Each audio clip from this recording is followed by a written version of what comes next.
नमस्कार भारत प्रेमियों, जय भारत, जय सनातन राष्ट्र, जय हिंदू राष्ट्र। और वैसे करते जाएं जो जो जुड़े हैं व्यक्ति, और सबको लाइक शेयर और सब्सक्राइब कर दें ताकि हम अपना लाइव शुरू कर पाएं। और पहला मैसेज आया है दुष्यिष्ट भूपिंदर जी का। हर हर महादेव जी, आपको भी। ये सब बहन जुड़ी हैं, जय श्री राम, जय जय हर महादेव, हर हर महादेव।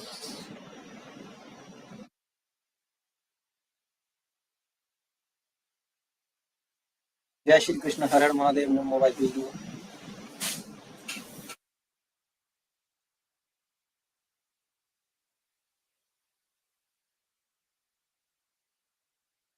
जी, कोई प्रॉब्लम नहीं है।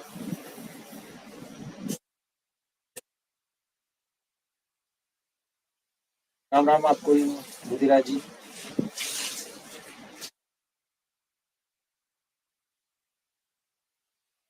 जी बुधिराज जी, जमन में भी जुड़े सनातन, शायद स्वामी जी को अभी लाइव चल रहा होगा, तो कोई दिक्कत नहीं है, हम शुरू करते हैं फिर भी अपना लाइव और जुड़ते जाएंगे सब। बुधिराज जी, आप भी शेयर कर दीजिए अगर कहीं आपको करना है, ताकि जो आज मेन मेन है आज, वो मैं पहले एक बार दिखा देता हूँ।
नाथनी जी, हर हर महादेव।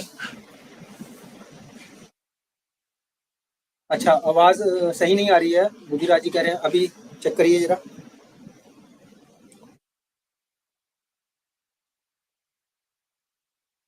अभी ठीक है?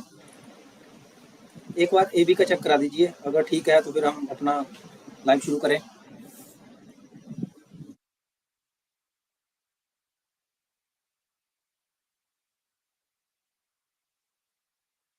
जी साधन जी, बहुत बहुत धन्यवाद। ठीक है, बोल रहे हैं कि ठीक है, बढ़िया, ठीक है। तो आज का हमारा जो रहा था, आप सबने बोला था कि दिम्मियों पे कैसे पहचान करें और कैसे नहीं। और सबसे पहली पहचान, और आपको एक कहानी भी बताऊंगा, कहानी नहीं है, मतलब सच्चाई है हमारे भारत की। तो ओमनाथ साहा जी, हर हर महादेव आपको भी। और ये सच्चाई है अपने ही भारत की, मगर मैं इसको स्टार्ट वहीं से करूंगा कि रियल में दिम्मी शब्द कहाँ से आया। और पहला दिम्मी मैंने शॉर्टकट में आपको स्वामी जी के चैनल पे भी बताया, जिसको मैं मानता हूँ। और दिम्मी वहीं मक्का मदीना से स्टार्ट हो गया था दिम्मी शब्द, जबकि वहाँ पे क्रिश्चियन और ज्यूस पाए जाते थे। तो जिनको कन्वर्ट करके वो मुस्लिम हो गए, उन मुस्लिमों ने उनको शब्द दे दिया दिम्मी का।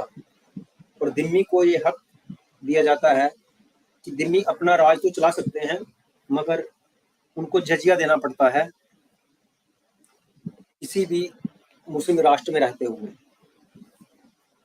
उस समय जब लोग मुस्लिम नहीं बने हुए थे और इनका कोई ज़्यादा जोर नहीं था सत्ताओं पे, तब तो ये लोगों को दिम्मी नहीं कह सकते थे। मगर जैसे ही तलवार उठा ली मोहम्मद ने, तो उसके बाद जैसे ही लोग इस्लामिक राज उनका आ गया और सत्ता उनकी आ गई, पावर, तो फिर उन्होंने दिम्मी बनाना और दिम्मी का कुछ लोगों को डिफरेंस होता है, दिम्मी का ही शब्द है उर्दू में, उसको जिम्मी कहा जाता है, जिसको कुछ डिबेट्स में आपने देखा होगा, यहाँ के मुल्ला और मौलवी बताते हैं कि जिम्मी का मतलब होता है कि उसकी हम जिम्मेवारी ले लेते हैं। तो वो सही कहते हैं, जिम्मेवारी मतलब यही कि वो अगर शरिया लॉ के अंदर आता है तो उसकी जिम्मेवारी यही उठाते हैं मुस्लिम लोग कि वो उनके रहमों पे कर्मों पे पलता है, जितनी इजाज़त उसको दी जाती है उसी के हिसाब से उसको जीना पड़ता है, और जितना वो चाहें उतना उसको कंट्रोल कर सकते हैं,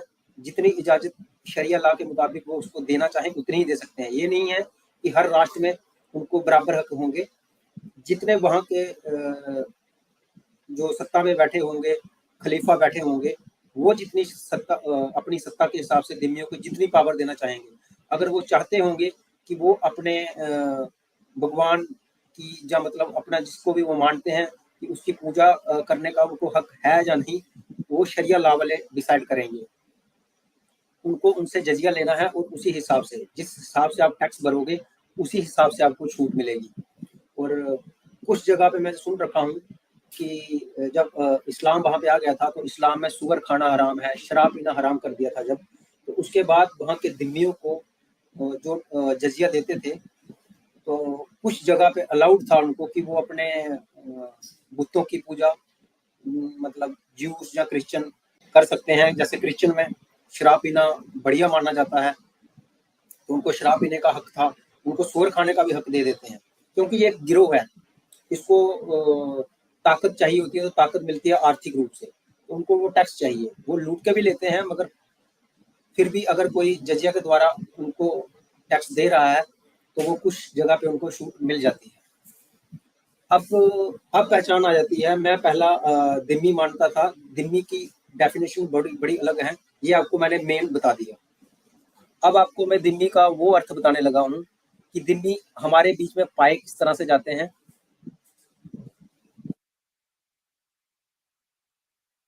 और दिम्मी हमारे भारत में कब कब हुए, किस किस तरह से रूप में आए, और उन्होंने हमें कैसे आर्थिक चोट दी और कैसे गुलाम बनाए रखने में सहायता की, मुगलों की, अफगानियों की, जितने भी यहाँ पे आए, मैं उन दिम्मियों के उन खानदानों का इतिहास की धीरे धीरे series by series part by part रखता जाऊंगा। और उसी में से आज मैं कहानी सबसे पहले आपको बताऊंगा। अबू बकर का तो मैंने आपको बता दिया कि पहला दिम्मी वही था जिसको लालच था खलीफा बनने का, जिसने अपनी बेटी 6 साल की मोहम्मद को दे दी। सबसे पहला दिम्मी दुनिया में वही हुआ है। उसके बाद तो गल्फ में, फिर इजिप्ट में कितने ही हुए होंगे, उन स्टोरियों को आप छोड़ दो। मैं अब आपको, अच्छा सनातनी जी ऐड हुए, मैं आपको एक मिनट ऐड कर देता हूँ। जी सनातनी जी, हर हर महादेव। आप एक बार अपनी आवाज चेक करा लें तो मैं, जी हर हर महादेव। जी मेरी आवाज ठीक आ रही है ना? जी बिल्कुल सही आ रहे हैं, आप बोलते रहिए केस जी। जी जी ठीक है, आप म्यूट कर लें। तो मैं आज आपको एक कहानी बताऊंगा, मगर दो बड़े दिम्मी परिवारों की बात करूंगा, फिर उनके परिवारों में से एक तो दिम्मी ही बने रहे और एक ने कैसे उस दिम्मीपन को छोड़ा, उसको जागृति आई, अपने धर्म की रक्षा के लिए वो उठ खड़ा हो गया। तो मैं सबसे बड़ा दिम्मी जिसको आज भी कुछ हमारे सनातनी लोग डिफेंड करने में लगे हुए हैं, वो था राजा मान सिंह, जिसको बोला जाता है, जो अकबर का गुलाम बन के रहा, और उसने कितने ही हिंदुओं की लाशें बिछाई। हाँ, इतिहास मिलता है और उसको हम नकार नहीं सकते, उसने कुछ मंदिरों का जीर्णोद्धार भी किया, और जहाँ पे अफगानियों ने गुलाम बना रखा था, गुजरात में, बंगाल में, उसने लड़ाइयाँ लड़ी और कुछ काम तो किए उसने हिंदुओं के लिए, उसमें नो डाउट। मगर फिर भी वो दिम्मी इसलिए कहलाएगा कि उसने हिंदुओं को कम नहीं मारा, और कभी भी सत्ता बनाए रखनी हो दिम्मियों के ऊपर, तो मोहम्मद की भी यही पॉलिसी थी, जो पॉलिसी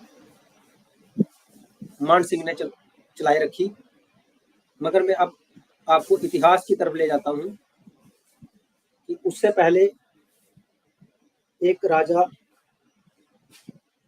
जो हुए हैं, राजा गज सिंह,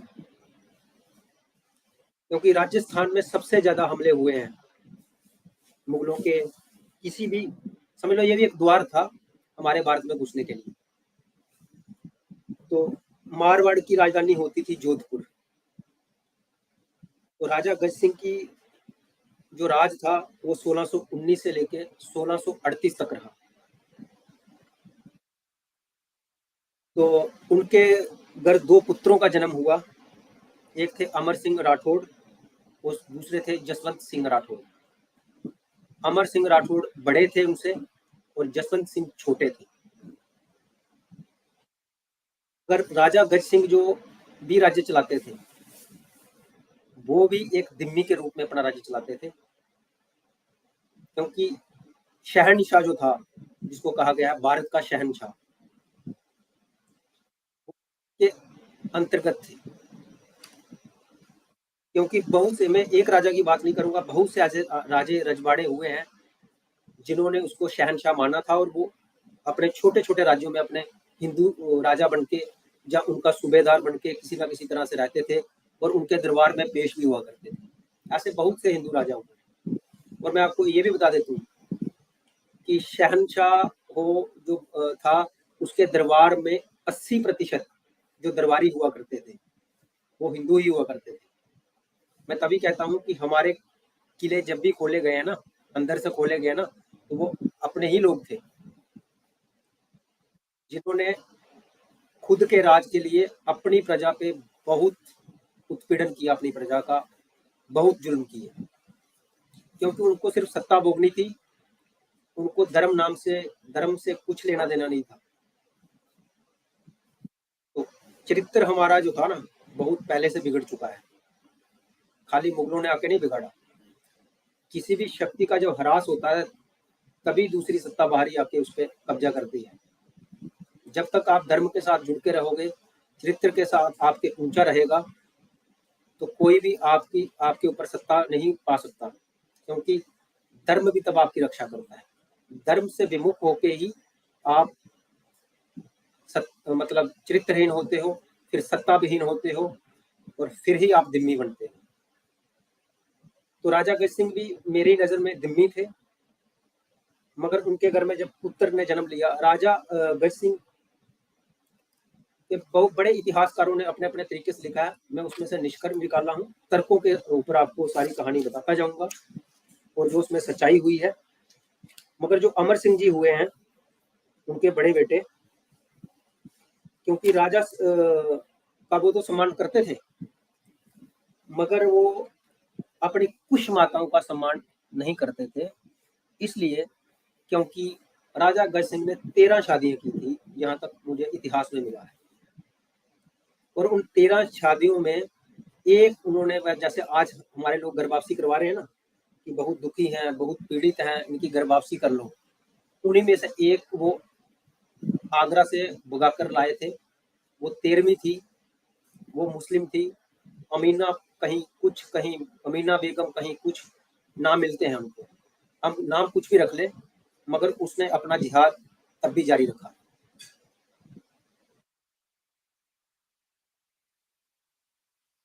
वो सम्मान उतना ही करते थे। हालांकि अमीना के भी कहीं कहीं शब्द मिलते हैं कि उसने अपने आप को राजा गज सिंह की पत्नी ना कह के उनकी दासी ही कहा है, सिर्फ मैं इनकी दासी हूँ। तो कहानी यहाँ से शुरू होती है कि एक जालिम सिंह के नाम से डाकू हुआ करते थे उसी राज्य में, जोधपुर में, जो मारवाड़ की राजधानी जोधपुर थी, जहाँ पे राजा गज सिंह जी शासन किया करते थे। तो जालिम डाकू तो था, जालिम सिंह डाकू जो था, वो क्या करता था, आपने रॉबिन हुड की कहानी सुनी होगी ना। तो मैं कहता हूँ वो कहीं से नहीं चुराई गई है, वो यहीं से चुराई गई है और आपकी किताबों में डाल दी गई है, मगर आपको सत्य नहीं बताया गया। रॉबिन हुड कभी हुआ या नहीं हुआ, मैं उस तथ्यों में जाना भी नहीं चाहता, मगर सेम टू सेम कहानी वही है। वो क्या करते थे, वो किसी हिंदू राजा को नहीं लूटता था। वो जब मुगल यहाँ से लूट के जा रहे होते थे, मुगलों पे आक्रमण करता था। शहनशाह का जो भी कोई सूबेदार, कोई सेनापति उस रास्ते से गुजरता था तो वो उनको लूट लेता था और वो धन गरीब हिंदुओं में बांटा करता था। तो मगर राजा गज सिंह की नज़र में वो एक डाकू था, क्योंकि क्या होता था, जितना भी धन वो लूट लेते थे, शहनशाह के वहां से दरबार से ऑर्डर आ जाता था उनके पास कि आप हरजाना भरोगे, यानी हरजाना वही कि जुर्माना भरोगे। जुर्माना कौन सा? जो जालिम सिंह ने लूट लिया है, क्योंकि उनको युद्ध नहीं करना, क्योंकि वो उनकी छत्र छाया में पल रहे हैं। तो वो उनको सिर्फ आदेश करते थे कि तुम्हारी सत्ता होते हुए मेरे मुगलिया सल्तनत का खजाना लूटा गया है, तो उसको तुम ही भरोगे। वो अपना खजाना फिर से भर लेता था और इस बात से तंग आकर एक दिन उन्होंने अपने बड़े बेटों को बुलाया, जो कि वो शिकार का बड़ा शौक रखते थे। अमर सिंह जी वो शिकार पे गए हुए थे कि अब तो हद हो चुकी है, और अमर सिंह सेनापति है हमारे, और हमारे कुल का बेटा भी है, तो हम ऐसा सेनापति का क्या करेंगे जो एक डाकू को नहीं पकड़ सकता। और जब भी अमर सिंह ने उनको कोशिश पहले भी की थी पकड़ने की, और जब भी वो पकड़ने के लिए जाते थे तो वहां के हिंदू लोग जालिम सिंह की तारीफ किया करते थे, क्योंकि वो उनको धन देते थे, उनको सुख सुविधाएं देते थे। सबको पता था कि ये मुगलों का धन लूट के हमें देता है, तो कोई क्यों पकड़ाएगा। और जब इतनी बातें अमर सिंह जी को पता चली, जालिम सिंह डाकू नाम से तो थे, मगर कर्म जो उनके थे वो धर्म के लिए थे।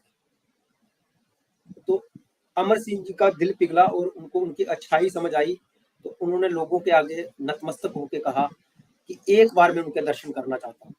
वो डाकू तो हैं, मगर मेरी आप लोगों से विनती है कि मुझे एक बार उनसे मिलवा दिया जाए।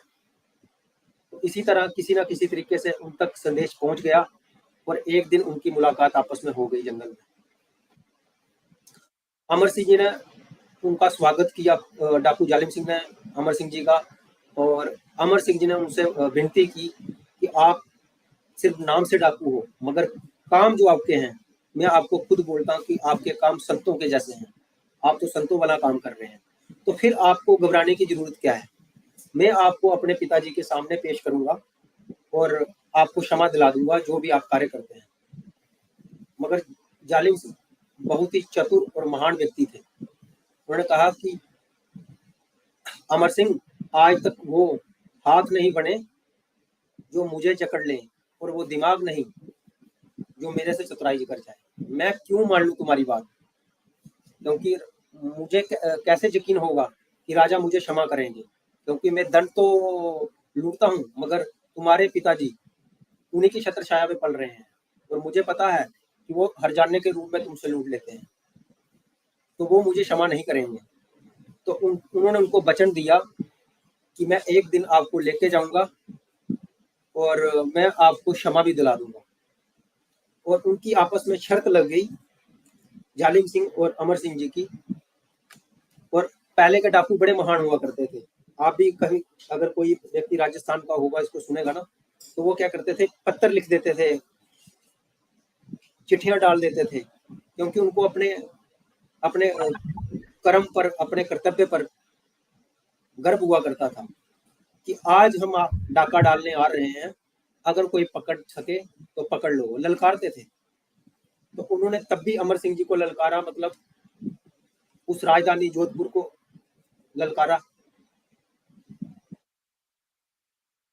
और जिस दिन उन्होंने डाका डालना था, अमर सिंह जी पूरी तैयारी करके बैठे थे, और उन्होंने जालिम सिंह जी को पकड़ लिया जिस उन्होंने डाका डाला। हालांकि कुछ साथी उनके निकल गए धन लूट के, मगर जालिम सिंह जी पकड़े गए। उनको महाराजा के आगे जब पेश किया गया, तो महाराजा ने अपने पुत्र की भी नहीं सुनी और कहा कि ऐसे तो मैं अगर एक डाकू को अगर मैं क्षमा कर दूंगा, तो बाकी के जितने डाकू लुटेरे होंगे उनके लिए ये बात पहुंच जाएगी कि राजा तो सबको क्षमा कर देते हैं, डाकू को क्षमा कर दिया, तो मैं इसलिए इसको क्षमा नहीं कर देता, इसने बहुत धन लूटा है, तो मैं इसको मृत्यु दंड दूंगा। तो अमर सिंह जी ने उनकी मदद की और फिर बड़ी कहानी आगे आती है, चाहे उनको भगाया होगा मगर उनकी दोस्ती थी, उनकी मित्रता थी। अमर सिंह जी की बात पिताजी ने तो नहीं मानी, और जब उन्होंने उनकी मदद की, उनको भगा दिया, तो उनके पिता गजराज सिंह जी ने अमर सिंह जी को भी देश निकाला दे दिया कि तुमने एक डाकू की मदद की है तो मैं तुम्हें अपने राज्य में जगह नहीं दे सकता, अपने घर में, अपने कुल में जगह नहीं दे सकता। और वो अमर सिंह जी भटकते भटकते फिर आखिर जाकर उनको पनाह कहाँ पे मिली? उसी शहनशाह के दरबार में जाके। मतलब जिस शहनशाह की नौकरी चाकरी उनके पिताजी किया करते थे, वहीं पे उन्होंने जाके शरण ली, और उनके मतलब गौरव को सुन के, उनकी लड़ाइयों को सुन के शहनशाह ने उनको अपने वहां पे मतलब एक पदवी दे दी, और धीरे धीरे करके वहां के वो एक सेनापति बन गए। फिर उनको एक नागौर जिले का मुखिया बना दिया गया। वहां जैसे उनके पिताजी को दिया था वैसे ही उनको राजपाट दे दिया गया। वो वैसे ही वहां पे अपना राजपाट करने लगे, मगर वो अपने पिताजी से अलग थे। और इस कारण जो उनके छोटे भाई थे जसवंत सिंह, उनको राजगद्दी मिली और वो वहां के जोधपुर के राजा बन बैठे। मगर फिर भी दोनों भाइयों में कोई द्वेष नहीं था। हालांकि जो अधिकार था वो अमर सिंह जी का था, क्योंकि बड़े बेटे का ही राज्य अभिषेक होता है। दोनों छत्रछाया में पल रहे थे, मगर उससे पहले उनको वो राज्य मिलने से पहले क्या हुआ था, जब वो अपने पिताजी की छत्रछाया में ही जीते थे, तो उनके वहां पे एक मित्र हुआ करते थे। वो मित्र जो थे वो हमेशा उनके लिए जान तक देने के लिए आतुर रहा करते थे। और उनका नाम था बल्लू सिंह। बमर सिंह उनका असली नाम था, मगर उनको बल्लू सिंह चंपावत कहा जाता था, जो अमर सिंह को दिलो जान से प्यारे थे। तो उनके साथ ऐसा हुआ था कि उनके ही राज्य में जब वो शिकार के लिए दोनों मित्र एक साथ जाते थे, हालांकि अमर सिंह जी को अपने पिताजी के शासन, पिताजी पे जो शासन किया करते थे, वो कोई पसंद नहीं था कि मुगलों का शासन मुगलों के अधीन होकर उनके पिताजी कार्य करते हैं, वो उनको पसंद नहीं था। मगर वो कर नहीं सकते थे, वो बचपन में पैदा ही उसी परिवार में हुए, दिल्ली परिवार में, तो वो ज्यादा कुछ कर नहीं सकते थे अपने पिताजी के खिलाफ। तो वो अपने दोस्तों के साथ तो चर्चा उनकी होती रहती थी। तो वहां भी उनको एक अलग से महल मिला हुआ था। तो चंपावत जी और वो जब शिकार के लिए जाते थे, और उनके दो चार जो मित्र थे, जब वो शिकारों के लिए जाते थे तो चर्चा होती थी। तो जब वो शिकार लेके आते थे, तो एक दिन बातों बातों में क्या हुआ कि अमर सिंह जी के दिल की जो बात थी वो उन्होंने किसको कह दी? कहनी तो पिताजी को थी, मगर कह नहीं पाए उनको। कह दी चंपावत को। क्या कह दिया कि चंपावत जी को उन्होंने बोला कि तुम लोग क्या करोगे, मैं जो भी जहां पे कोई शिकार करके लाता हूँ, मेरी भेड़े हैं, मतलब मेरे हिरण हैं, तो उनको कुछ ना भेड़िए जंगल से आके वो कर लेते हैं। तो तुम इतने महान योद्धा हो, तुम आज से इनकी रखवाली करोगे। तो चंपावत जी ने बोला, क्योंकि क्षत्रिय थे, उनको आवेश में आ गए, उन्होंने बोला कि तुमने मुझे काम भी क्या सौंपा कि मतलब मेरी तलवार अब इन निहत्थे जानवरों पे चलेगी? मैं तो ऐसा कार्य नहीं करने वाला। और अमर सिंह जी ने उनको बोल दिया कि मुगलों की गुलामी करने से बेहतर है कि तुम मेरी मेरी भेड़ों की रखवाली कर लो। तो ये बात उनको चुभ गई। सनातनी जी, मैं करता हूँ आपको ऐड, आप डिस्कनेक्ट हो गए थे, एक मिनट। तो देखो बीज कैसे अंकुरित होते हैं धर्म की तरफ।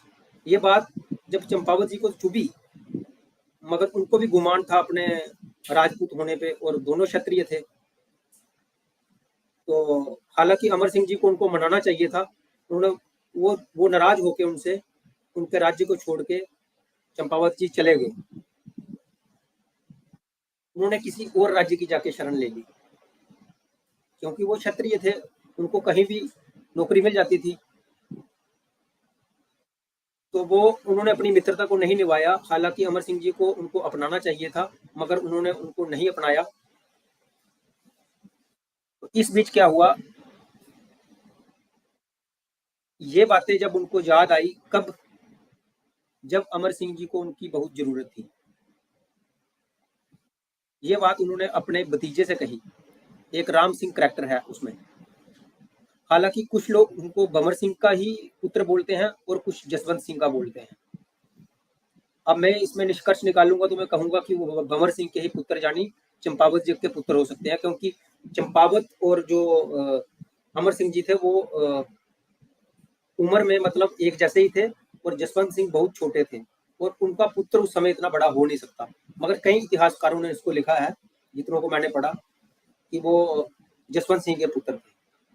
हालांकि एक मित्र का पुत्र हो तो वो भी किसी को चचा कह सकता है, क्योंकि राम सिंह जी अमर सिंह जी को चचा कहते थे।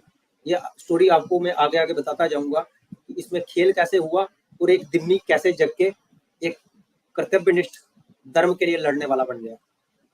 क्योंकि अमर सिंह जी ने भी शहनशाह की चाकरी की है, उसके नीचे रह के काम किया है, जैसे कभी मान सिंह ने किया, जैसे कभी उनके पिताजी ने किया। तो मैं तभी कहता हूँ कि आज के दिम्मियों को जगाना जरूरी है, क्योंकि कुछ दिम्मियों को ये पता नहीं रहता। और दिम्मियों का काम यही है, मैंने थंबनेल में लगा के रखा है कि 3 कारण मुख्य होते हैं: डर, लालच और कई बार हीन भावना हो जाती है, जो घृणा जिसको कहते हैं ना, वो मुख्य कारण है। उसके बाद आने वाली आपको पार्ट में अलग अलग तरीके से मैं बताता जाऊंगा कि कौन कौन से मुख्य कारण होंगे।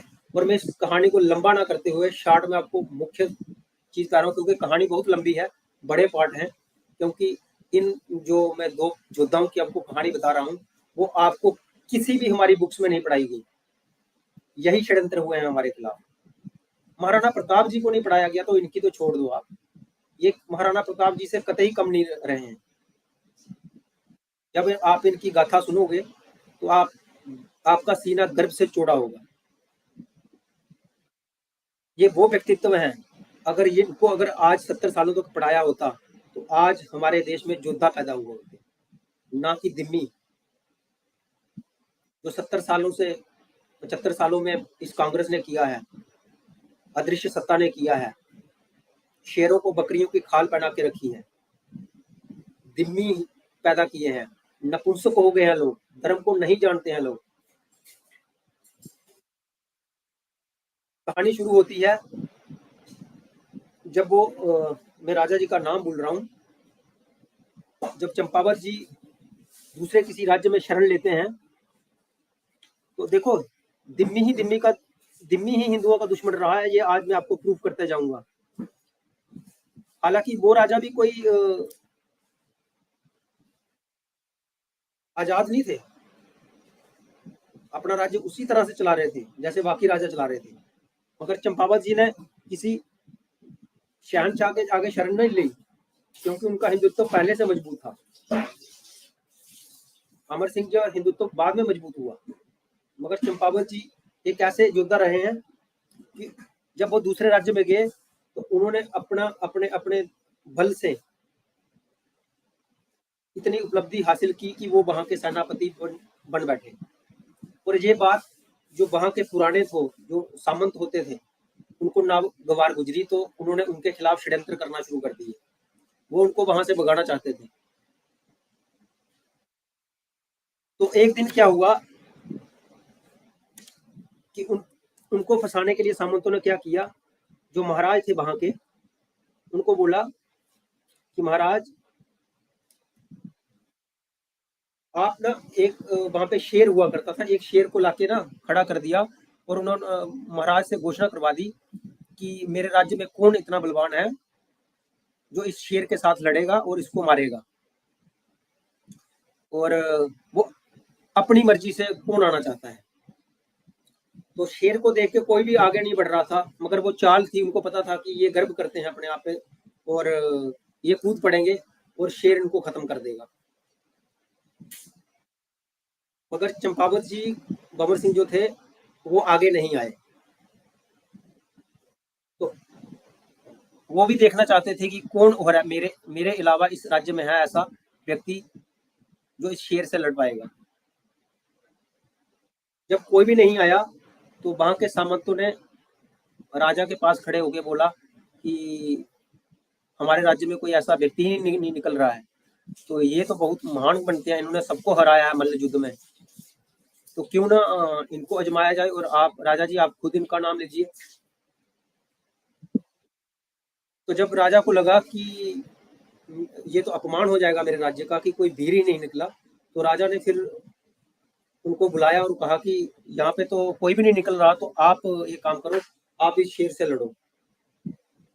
तो उन्होंने राजा से विनती की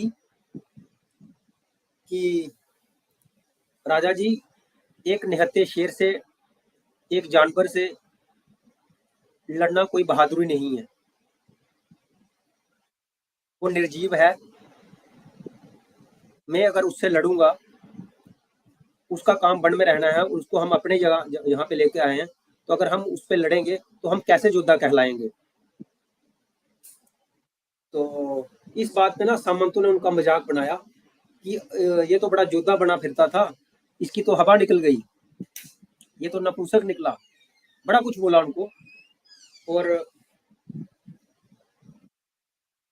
जब इतना उपहास उनका उड़ाया गया तो वो तैयार हुए लड़ने के लिए और उन्होंने राजा से आज्ञा मांगी, और वो निहत्थे जब शेर से लड़ने के लिए जाने लगे तो राजा ने उनको बोला कि भंवर सिंह भाला तो ले लो या मौत के लिए जा रहे हो। तो सामंतों ने बोला राजा जी ये तो आज पक्का मरेगा। तो उससे उत्तर क्या दिया भंवर सिंह जी ने, चंपावत जी ने, कि राजा जी एक निहत्थे के साथ जब हम किसी से युद्ध करते हैं मल्ल युद्ध के साथ तो उसको पूरा मौका देते हैं, क्योंकि जब भी मैं किसी से युद्ध कर रहा हूँ अगर उसके हाथ में मल्ल युद्ध कर रहा हूँ तो हम दोनों निहत्थे हुए हैं, अगर किसी हथियार से लड़ाई की है तो भाला हम दोनों के हाथ में हुआ करता था, मगर शेर तो निहत्था है और अगर भाला लेके मैं उससे लड़ूंगा तो युद्ध क्या हुआ, वो निहत्था है और मैं भी निहत्था रहूंगा क्योंकि युद्ध बराबरी का होगा। तो उन्होंने युद्ध किया और उस शेर का जबड़ा फाड़ दिया और वो पूरे देश में पूरे भारत में लोकप्रिय हो गए थे उससे, जो निहत्थे लड़े थे शेर से। ऐसी बातें आपको पृथ्वीराज चौहान की भी मिलेंगी, सबकी मिलेंगी, मगर ये तब की बात है। उसके बाद अमर सिंह जी का क्या हुआ, अमर सिंह जी की ने भी शादी की थी, उनकी जो पत्नी थी उनका देहांत तो हो गया, और उसमें जो नया दिम्मी निकल के आया, अभी उनका नाम लेना, इसको नोट कर लेना अपने साथ, अर्जुन सिंह गौड़। ये अमर सिंह जो राठौर थे राजा गज सिंह के पुत्र, उनके उत्तराधिकारी, उनकी जो पत्नी थी जिनकी मृत्यु हुई उनके भाई थे, इनका नाम जरूर लिखें क्योंकि ये इतिहास में लिखने योग्य है। किस लिए? क्योंकि इनसे बड़ा दिम्मी आपको नहीं मिलेगा। इस दिम्मी ने जो कलंक माथे पे लगाया है, अपनी बहन तो चलो मृत्यु को चली गई थी, अगर वो जीवित होती तो ये वही व्यक्ति हैं जिन्होंने अपनी बहन का घर उजाड़ने वाला जिसको कहा जाता है ना, वो थे अर्जुन सिंह गौड़। तो कुछ दिम्मी आज इनके बारे में भी अच्छाई बता देंगे।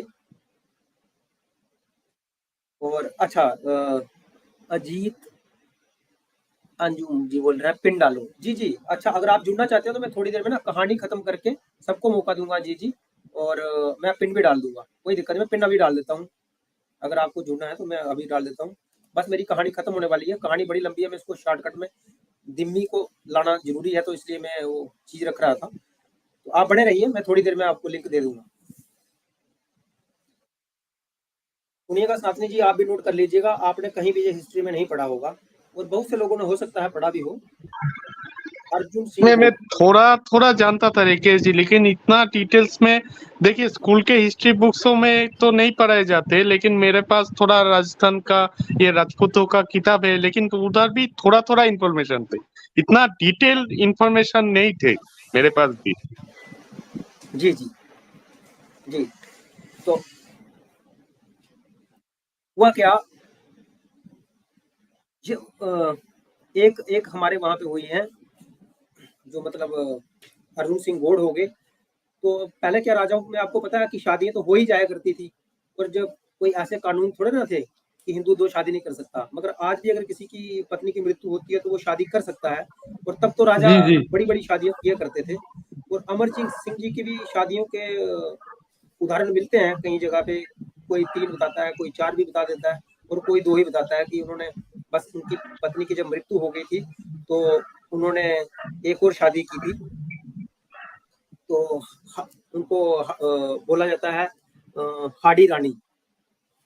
तो जिनसे उन्होंने की थी ना, तो वो जो शहनशाह था ना, शहनशाह जो था, वो हाडी रानी बहुत बड़ी वीरांगना हुई है।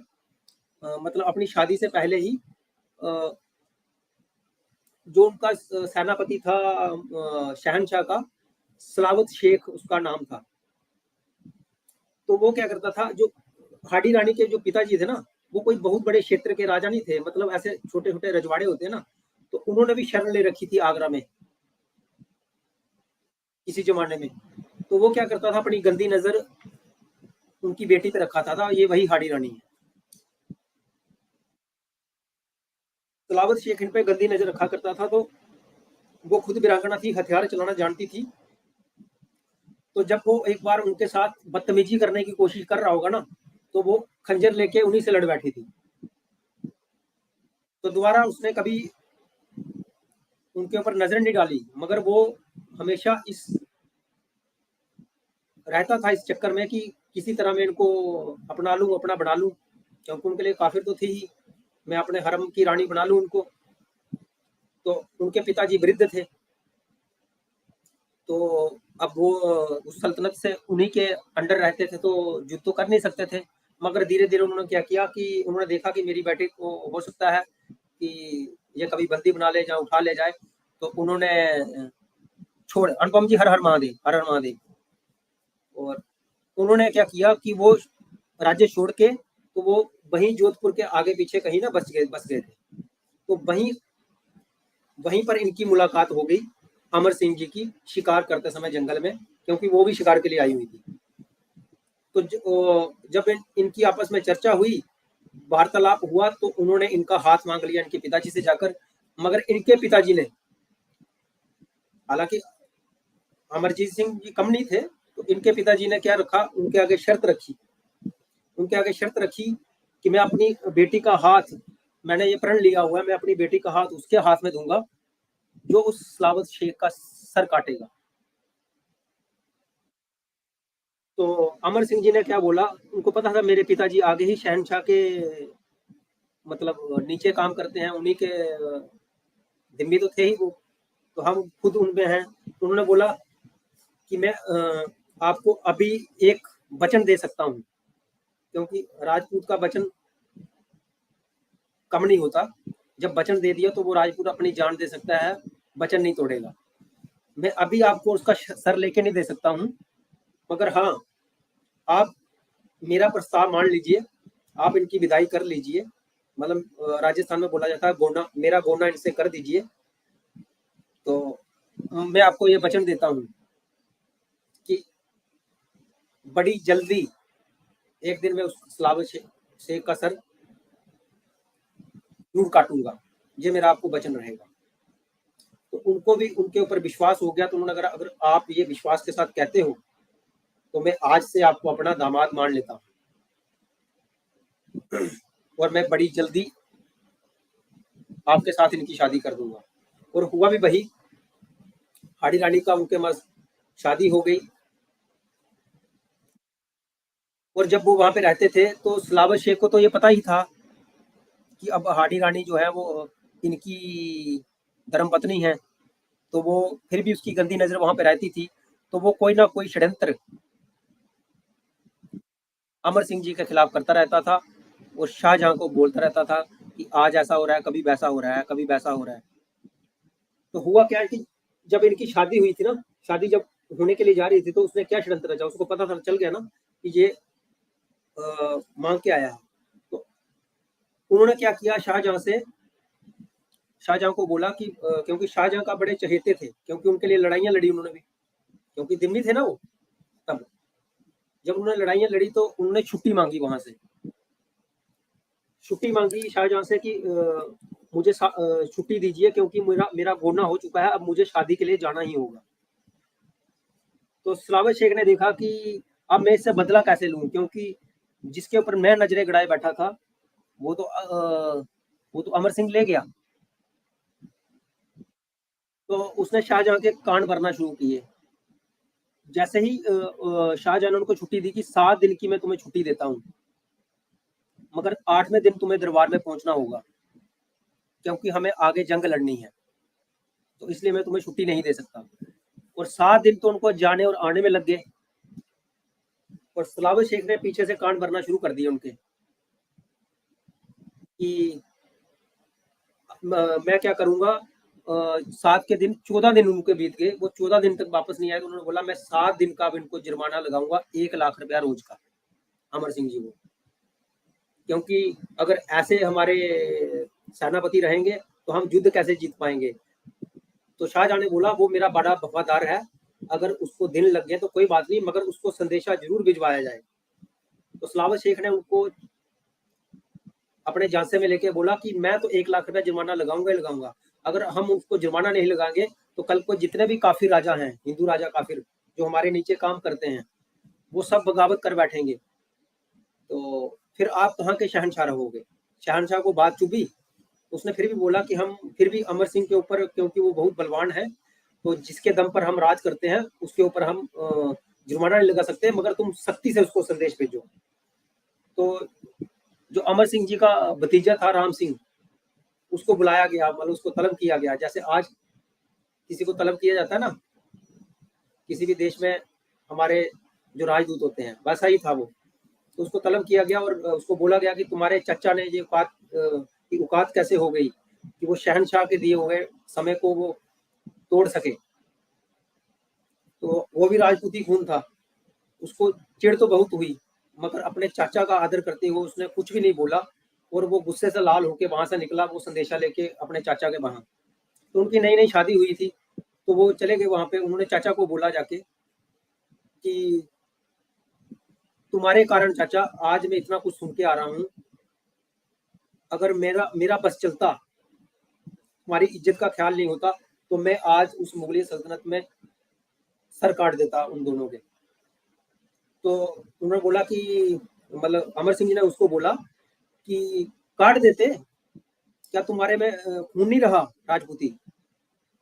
तो बोलते चाचा अगर आपका आदेश है तो मैं भी काट के आता हूँ। तो उन्होंने बोला नहीं, अब तुम नहीं जाओगे, अब मैं ही जाऊंगा और मैं ही उसको सबक सिखाऊंगा, क्योंकि उन्होंने वचन तो पहले ही दे रखा था कि उसका सर तो काटना ही काटना था उनको।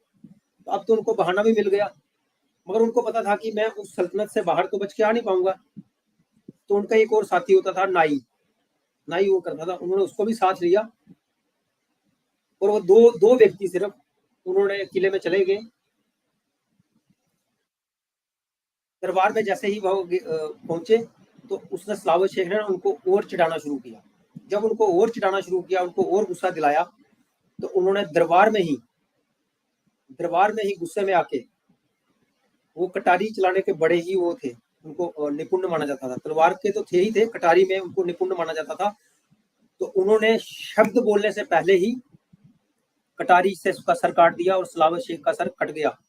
और ये देखकर वहां के जितने भी मुगल थे वो सब डर गए, हिंदू जो राजा थे वो भी डर गए। और शहनशाह की तरफ उन्होंने बोला अब मैं बच तो पाऊंगा नहीं, तो क्यों ना मैं शहनशाह का भी सर काट ही दूं।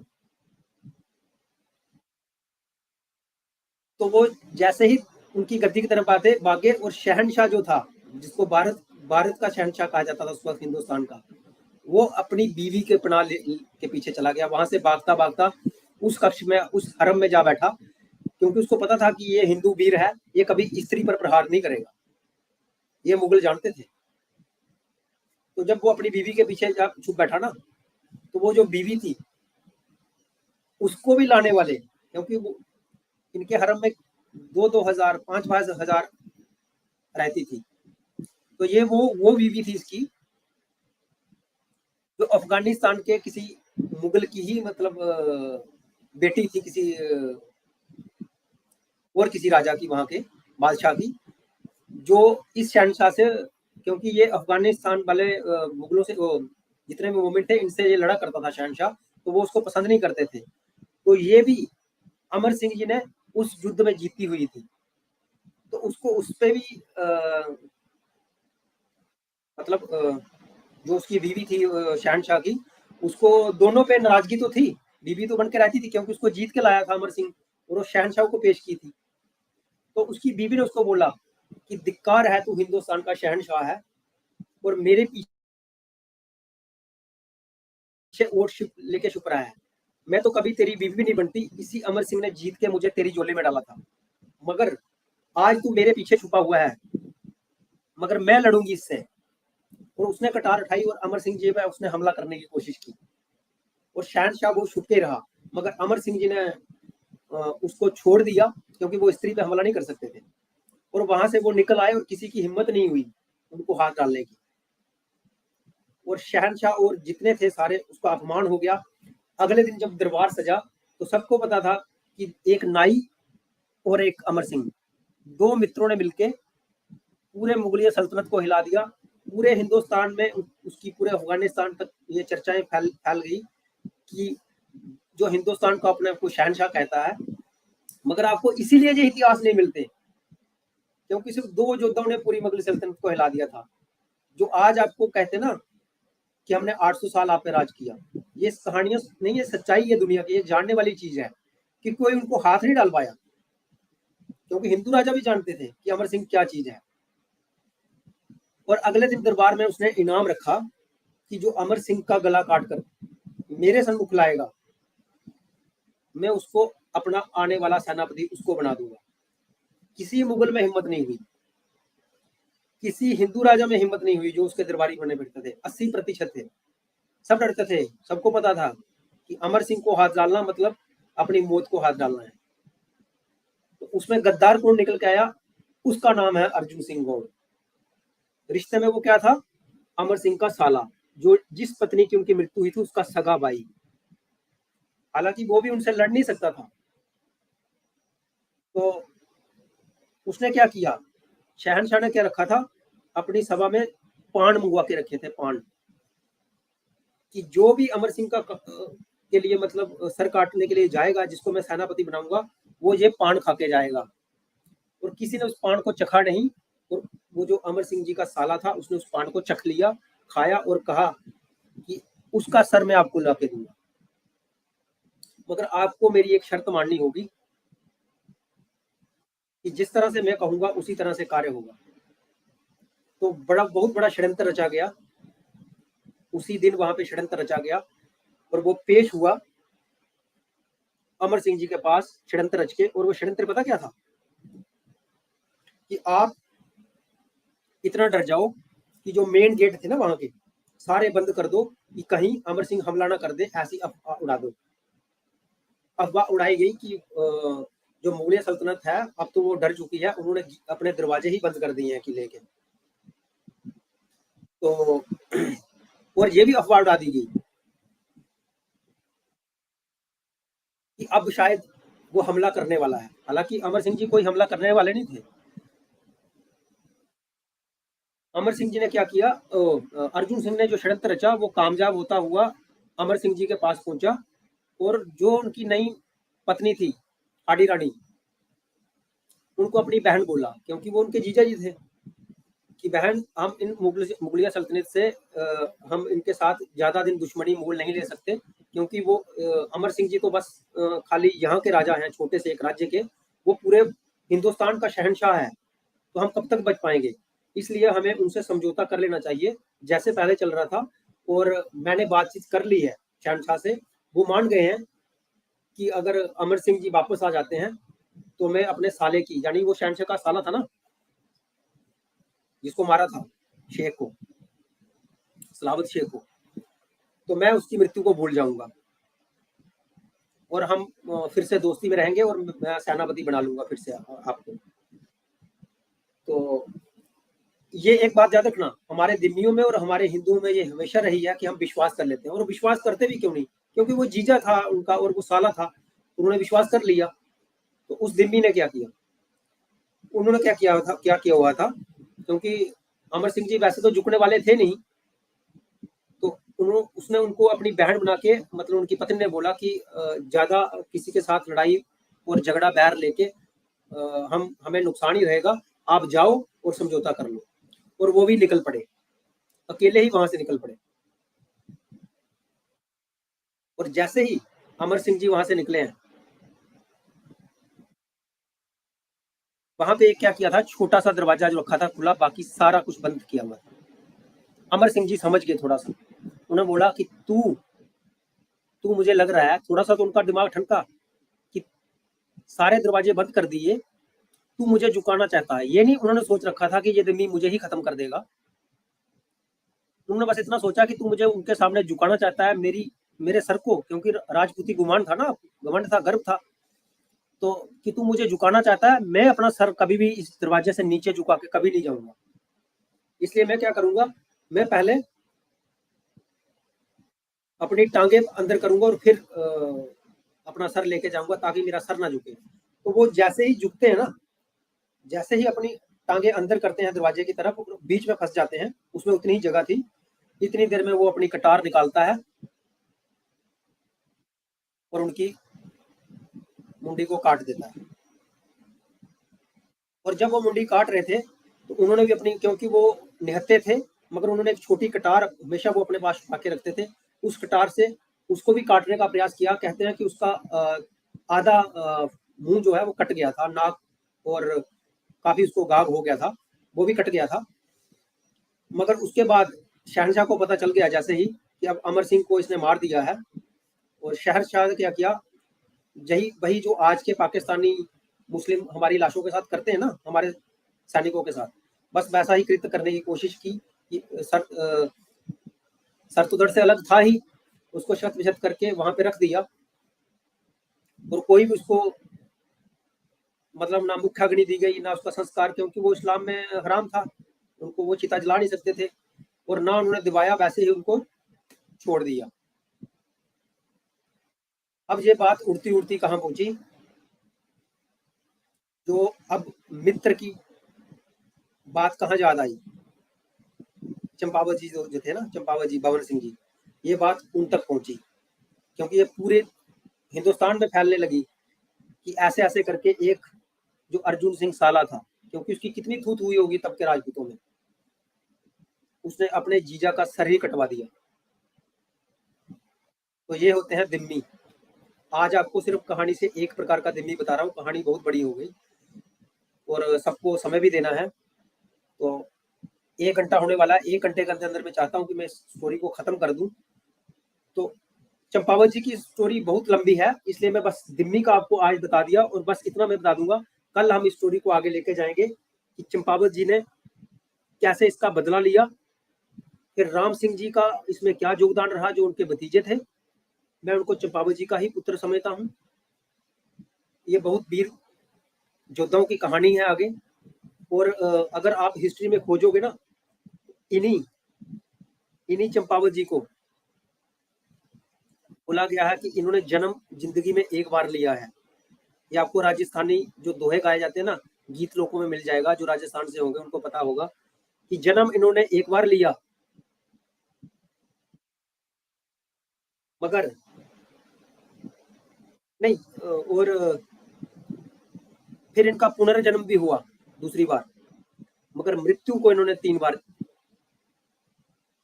इनको अग्नि जो दी वो 3 बार दी गई। ये एक ही व्यक्ति थे, ये बड़ा गूढ़ रहस्य है, ये आपको मैं आगे समझाऊंगा। आज हम इसको यहीं समाप्त करते हैं, मगर आपको मैंने इतिहास के 2 बड़े दिम्मी बता दिए, एक वहां से जो मुगलिया सल्तनत से था, वहीं से जहां से इस्लाम शुरू हुआ, अबू बकर, और एक अपने हिंदुस्तान भारत का उस समय का सबसे बड़ा दिम्मी अर्जुन सिंह गौड़ है, जिसने अपनी बहन का घर ही उजाड़ा। तो ऐसे ऐसे विधर्मी को कहीं भी जगह नहीं मिल सकती, हमारे समाज में ऐसे विधर्मी को कहीं भी जगह नहीं मिल सकती। अब जो आगे की कहानी है हम उसको कल शुरू करेंगे कि एक मित्र ने कैसे बदला लिया, कैसे उसने पूरी मुगलिया सल्तनत को हिला दिया फिर से दोबारा, और कैसे उनके लिए ये इतिहास आज भी लोग गाथाएं गाता है। ये इतिहास आपसे छुपाए गए हैं और हम इन इतिहासों को बाहर लाके रहेंगे। और एक समय वो भी होगा जब भारत में हम यही इतिहास पढ़ेंगे और हम योद्धाओं को पैदा करेंगे। और जो अभी छुपे हुए दिम्मी योद्धा बैठे हुए हैं, जिनको जो अज्ञानवश, योद्धा तो बहुत बड़े बड़े हैं मगर उनको पता नहीं है, बस उनको बकरी बना के रखा हुआ है, हम उन योद्धाओं को जगाएंगे। तो अभी मैं आप सबको लिंक दूंगा। सनातनी जी तब तक आप बोलना शुरू करें, मैं माइक म्यूट कर रहा हूँ। और जो बहुत व्यक्ति अच्छा इस पर कहानी जुड़ना चाहे आपके, ये तो हम सबको लोगों अपने का विचार रखने का इतिहास। मौका दूँ। हाँ, मेरा आवाज आ रहा है? जी जी जी जी। हाँ, बहुत अच्छा। ये कहानी बोलना नहीं चाहिए, तो सिर्फ ये हम लोगों का इतिहास है।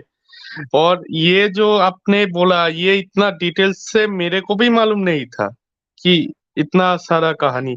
तो ये सारे चीज हम लोगों को सामने लाना चाहिए सबके, और सबको दिखाना चाहिए धिम्मी कौन होता है और इस्लामिक क्रूरता क्या है, और हमारे सच्चे वीर वीर और सनातन के रक्षक रक्षक कौन थे। ये हम लोगों को दिखाना चाहिए। केजी, आपका प्रयास बहुत अच्छा है। माँ महादेव आपको सफल करेंगे। जी सनातनी जी, तो मैंने लिंक डाल दिया है।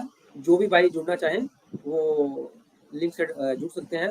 एक मेरे को नए व्यक्ति हैं अजीत अंजुम गुलाब जी, वो शायद जुड़ना चाहते थे। उनको शायद कुछ विचार भी रखने हों, तो अगर आप देख रहे हैं तो आप जुड़ सकते हैं।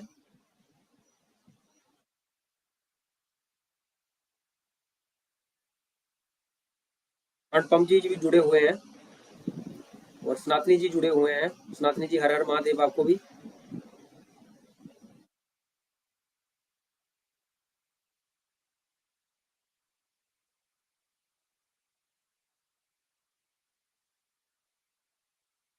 जी जब तक सनातनी जी अगर कोई नहीं जुड़ रहा है तो जी, मेरे अभी को 1 आप घंटा नहीं। थोड़ा 15 मिनट समय दीजिए। मैं थोड़ा डिनर कर रहा हूँ, फिर मैं बात करूंगा।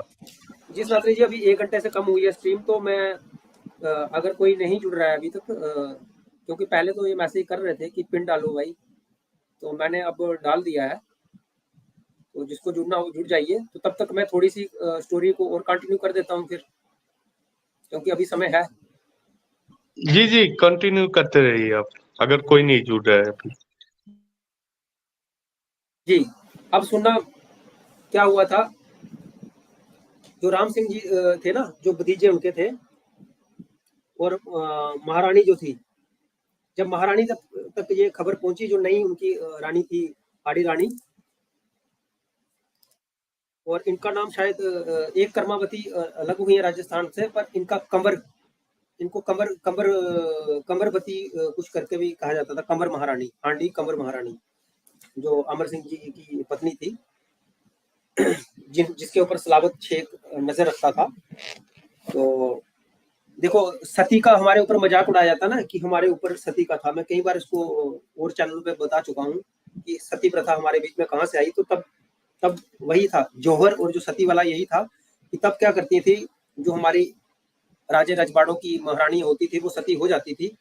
वो सती होने के लिए तैयार हो गई, मगर सती वो कब होती थी, जब उनको अपने पति की लाश मिलती थी, चिता सजती थी, तो उसी में बैठ के वो सती होती थी, ताकि कोई विधर्मी उनको लूट ना पाए, उनकी अस्मिता को। जी दिम्मी जी का गढ़विल सिंह जी का कमेंट आया है कि आप स्टोरी सुनाएं। मैं स्टोरी सुनाऊंगा जी। तो देखो, वीरांगनाएं कैसे पैदा हुई हैं। उन्होंने बोला कि मैं खुद जाऊंगी अब अपने पति की लाश को लेने के लिए। तो राम सिंह जो थे वो सुन रहे थे इस बात को, क्योंकि उनको पता था कि चचा को तो मार दिया गया है।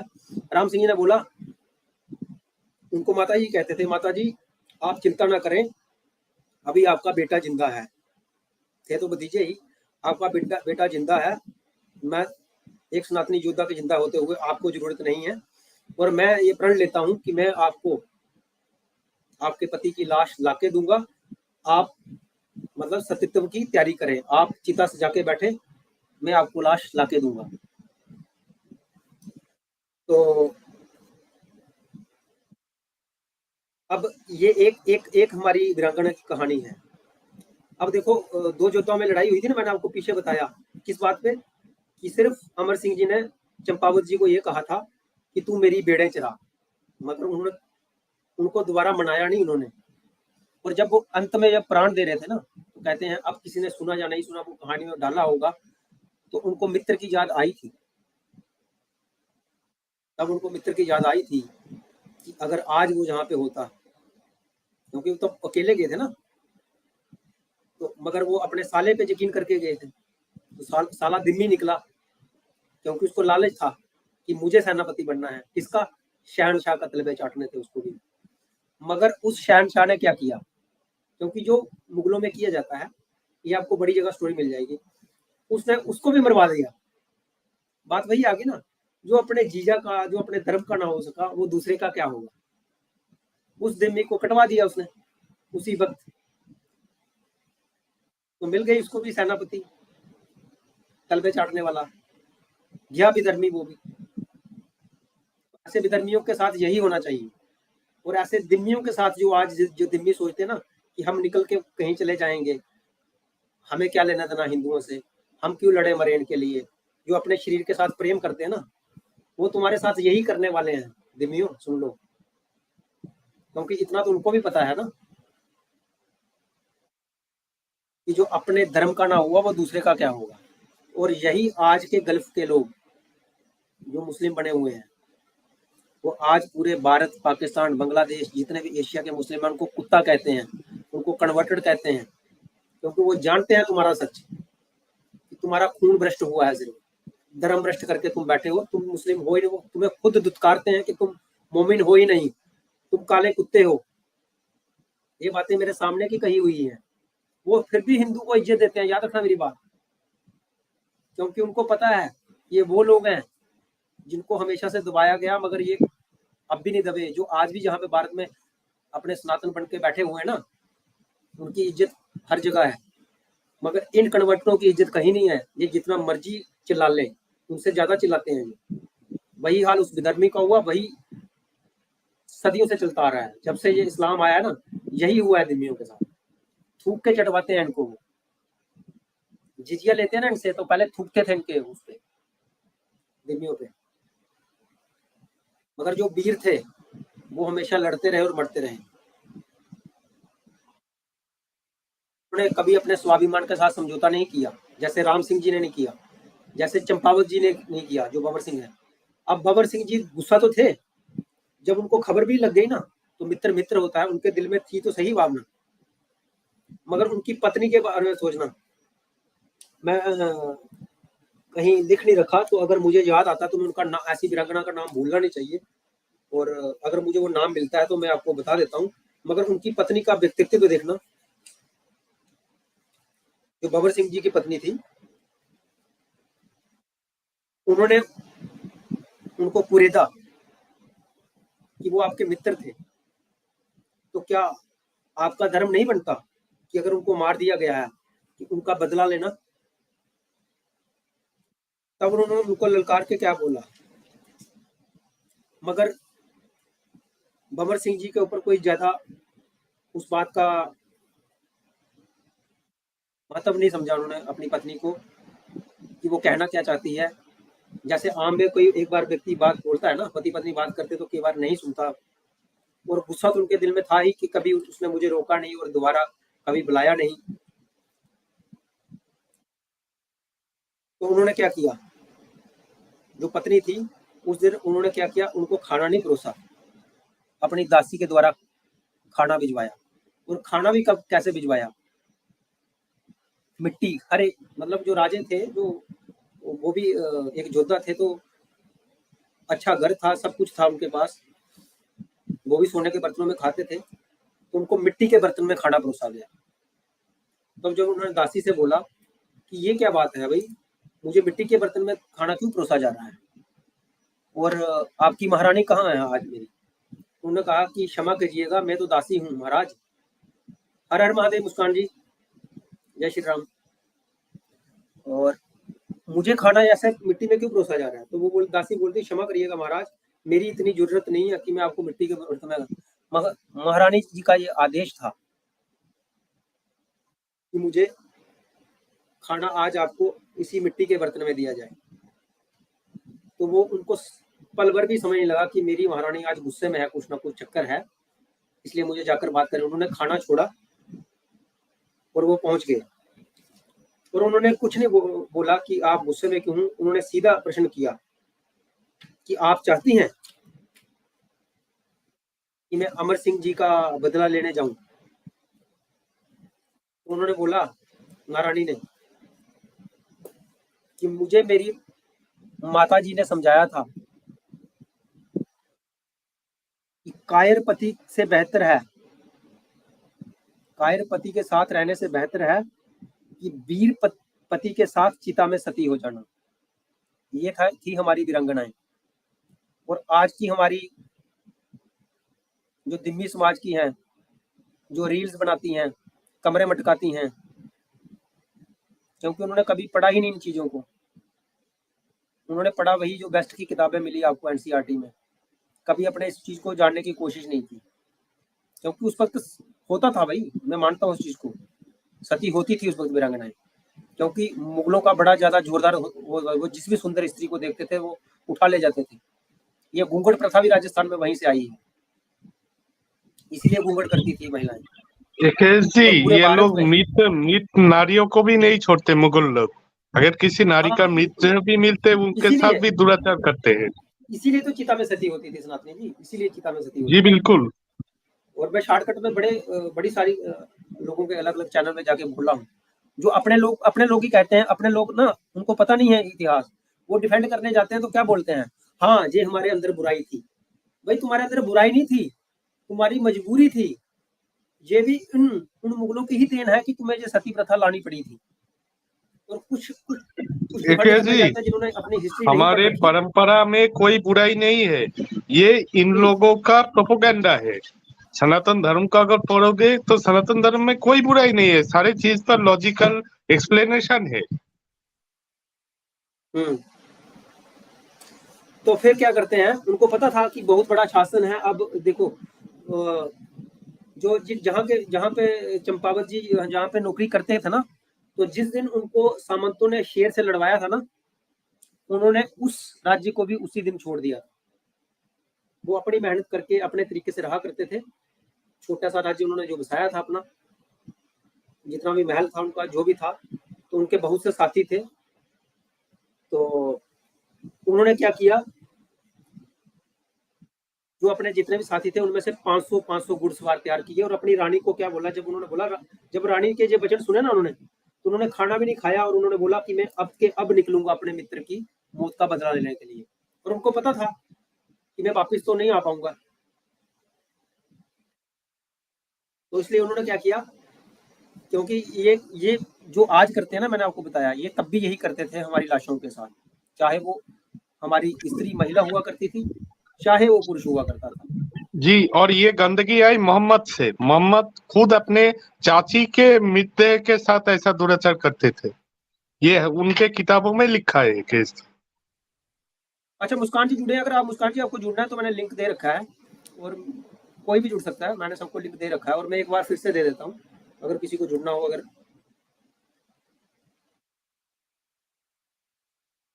जी मैंने लिंक डाल दिया है।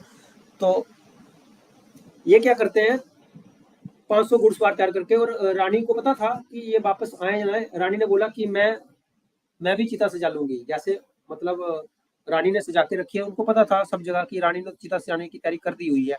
जो दूसरी रानी थी ना, वो अपने वहां पे राज्य में तैयारी कर चुकी थी, बस उनको चिंता थी तो बस इस बात की कि कब अमर सिंह जी का पार्थिव शरीर हमारे यहाँ पे पहुंचेगा और मैं सती हो जाऊंगी। तो राम सिंह जी तो वहां से निकल ही चुके थे। और जब राम सिंह जी के तक वो मैसेज पहुंचा उनका, चंपावत जी का, कि मैं आ रहा हूँ, मैं भी आ रहा हूँ और हम इकट्ठे मिलके उसको करेंगे। तो उन्होंने एक योजना बनाई। जब वो किले के अंदर घुसने के लिए पहुंचे तो उन्होंने 500 में से सिर्फ 50 घुड़सवारों को अपने साथ लिया और वो अपने मित्र के साथ घुस गए किले में। किले में जैसे ही वो घुस जाते हैं, उसी रास्ते से, क्योंकि किला तो बंद था, और उसी रास्ते से जहां से वो घुसे थे ना, वो धीरे धीरे करके कुछ घुसे, कुछ वहां से खोल के, जैसे भी करके उन्होंने घुड़सवारों को जब ले लिया तो युद्ध शुरू हो गया। पता चल गया सबको कि ये इसीलिए आए हैं। और जैसे ही उन्होंने मुगलों को काटना शुरू किया, लाशें बिछाना शुरू किया, तो अफरा तफरी मच गई। तो उनको भी पता था कि हम इतनी जल्दी अब यहाँ से निकल नहीं पाएंगे। जब वो लाश तक पहुंच गए, उन सिर्फ 50 व्यक्तियों ने कितनी ही लाशें बिछा दी वहां पे अंदर। और जब वो लास्ट में उनको लेके जा रहे थे, उसी रास्ते से निकालने की कोशिश की जहां से वो घुसे थे ना, तो वहीं से उनको वो बाहर निकाल रहे थे। तो इस बीच में ना, क्योंकि जगह तंग थी, तो उनके ऊपर भी वार हो गया और चंपावत जी को भी मतलब उन्होंने घायल कर दिया। और काफी ज्यादा बुरा जब वो घायल हो गए, तो राम सिंह जी कहते हैं कि ऐसा करो, मैं इनको आताताइयों को रोकता हूँ, आप एक काम करो, आप के साथ घुड़सवार भी हैं और आप अपने वहां पे निकलो। तो उन्होंने बोला, नहीं, तू अभी बच्चा है, मैंने अपनी जिंदगी जी ली है, मैंने अपनी पूरी जिंदगी जी ली है, और मेरा जब मित्र ही नहीं रहा इस दुनिया में, तो मैं जी के क्या करूंगा। और मैं, मेरी भी महारानी ने मतलब चिता सजा ली हुई है, मैं उसको बोल के आया था। तो तुम ऐसा करो, मेरी चिता पहुंचे ना पहुंचे, तुम इसकी चिता को लेके निकलो, चिता सजाने के लिए, मतलब अमर अपने अमर सिंह जी की लाश को लेके निकलो, और मैं इनके साथ इनको रोक लूंगा। और जब तक भी वो घायल घायल थे ना, कहते हैं कि उनका भी जो आते ना, कुछ और भी आती है जहाँ पे एक राजा के बारे में जिनका धड़ सर से अलग था, इनका ही वो सर धड़ से अलग हुआ था, और ये तब भी लड़ते रहे थे। और इनकी लाश को इन्होंने फिर वो लोग लेके गए थे जो 450 व्यक्ति बाहर इन्होंने रोक के रखे हुए थे, और दोनों ही महारानी सती हो गई थी। और ऐसा करते हैं सनातनी जी, लंबी स्टोरी हो जाएगी। जब जो इनका पुनर्जन्म हुआ है ना, जी जी उसकी स्टोरी मैं आपको थोड़ी सी कल बताऊंगा, और कल फिर नए दिल्लियों की बात करेंगे, नई चर्चा करेंगे हम। तो जी इसलिए अगर कोई जुड़ना चाहता है तो रखें, क्योंकि लंबा स्ट्रीम क्या होता है ना, जो आने वाले लोग कम जुड़ते हैं अभी, तो फिर वो बाद में नहीं देख पाते हैं। क्योंकि जी कल जी हमने बिल्कुल 3 घंटे सही का बात स्ट्रीम है। किया, तो उसको मैं देखता हूँ कि जो लोग भी जुड़ते हैं थोड़ा सा देखते हैं, इतना लंबा कोई देख नहीं पाता। तो चलो वहां तक पहुंच जाए, इसको हम आज जल्दी ही समाप्त कर देंगे। अगर किसी को जुड़ना है, तो अगर कोई विचार रखना है तो वो जुड़ जाए। बाकी हम दिम्मी की सीरीज ये पूरी चलाते रहेंगे। अभी इसके 3-4 पार्ट तो मैं बना के रखा हूँ, और वो धीरे धीरे आएंगे, कंटिन्यू रखेंगे हम। कल भी एक पार्ट एक चीज फिर से देख कर देंगे। जी एकेश जी, एक चीज देखिए, उस समय हमारे जो माताएं थी, उन लोग कितना तेजस्वी रहा होंगे, कितना वो लोग धर्म के प्रति कितना निष्ठावान है। मैं तो आपके बात सुनकर मेरे अंदर में बहुत श्रद्धा है इन माताओं के लिए, जिन लोगों ने सती हो गई पत्नी धर्म निभाते निभाते, लेकिन इन जिहादियों के हाथ नहीं आए। तो ऐसा माताओं को मेरे तरफ से नमन है। जी, मुस्कान जी कह रहे हैं कि मेरा फ़ोन चार्ज नहीं है। अच्छा, कोई दिक्कत नहीं, कोई प्रॉब्लम नहीं है। अच्छा, मैं कोशिश करता हूँ एक आपको नया दिम्मी दिखा ही दूँगा आज, अगर मैं ट्राई करता हूँ, और फिर हम इसको बंद कर देते हैं। जी जी जी थोड़ा-सा मैं उसको आपको सुना देता हूँ वो, अगर वो शेयर हो गया, आप चेक करना और मुझे बता देना सनातनी जी।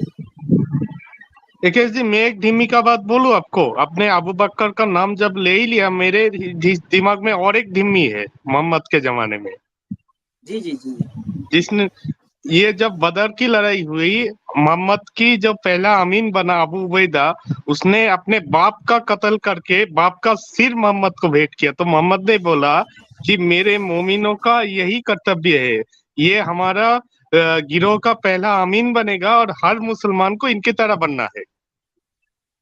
तो ये भी एक हम्म, धिम्मी है, जिसने ये मोहम्मद को खुश करने के लिए अपने बाप का कत्ल कर दिया। बिल्कुल। हाँ, मगर वो मोमिन तो बन गया ना। जी जी जी जब मोमिन बन जाए ना कोई, जैसे अबू जी बकर भी तो बाद में मोमिन बन गया ना। जी, उसलिए तो हाँ। उसका नाम पड़ा अबू बकर सिद्दीक। हम्म। और बाद में दिम्मी नहीं रहे, मगर जैसे मान सिंह हुए ना, ये दिम्मी बन के ही रहे, क्योंकि ये मुस्लिम में कन्वर्ट नहीं हुए ना। सही बात। जी। ठीक है, फिर आज का स्ट्रीम हम एंड करते हैं, क्योंकि ज़्यादा जी जी लंबा करके तो बिल्कुल। फायदा नहीं। ठीक है जी ना? बिल्कुल। कल कल हम अगला पार्ट लेके आएँगे इसका। तो सबको जय भारत, जय हिंदू राष्ट्र। जय हिंदू राष्ट्र।